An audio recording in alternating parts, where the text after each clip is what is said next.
Hello viewers, আসসালামু আলাইকুম। আমি আশিক আনিশা। আপনারা অনেকদিন ধরে আমার কাছে নতুন একটা ব্লগ চাইছিলেন। তো আজকে একটু সময় সুযোগ হয়ে উঠলো, তাই ভাবলাম আজকে একটা ব্লগ আপলোড করব।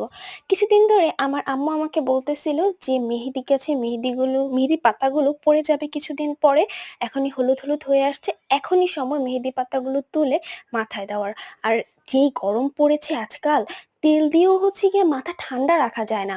তার জন্য অন্য সময় হচ্ছে কি রোদের সময় আম্মু বলে আমাকে এই কাজগুলো করতে, কিন্তু অন্য সময় করতে ভাল লাগে না। কারণ আমি আমার ফোন নিয়ে এত বিজি। আজকে হঠাৎ করে হচ্ছে কারেন্টটা চলে গেল আর তখনই আমি হচ্ছে কি বাহিরে পা রাখলাম।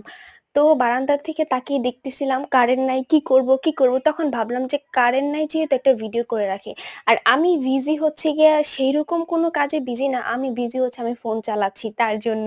আমি ইচ্ছামতো ফোন চালাই নিতেছি। কারণ ক্লাস শুরু হলে তো আর ফোন চালাইতে পারব না। তার জন্য।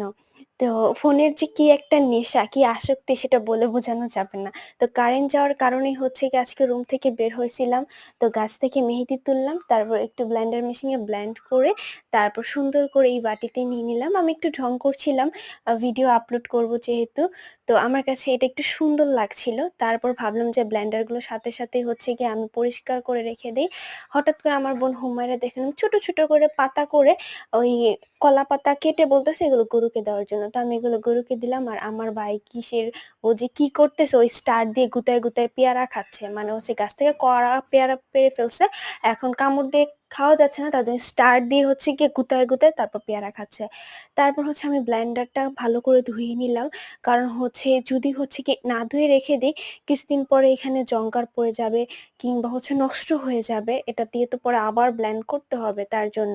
আম্মু যেহেতু ক্যামেরার সামনে আসবে না, তার জন্য আম্মুর মাথায় যেহেতু মেহেদিটা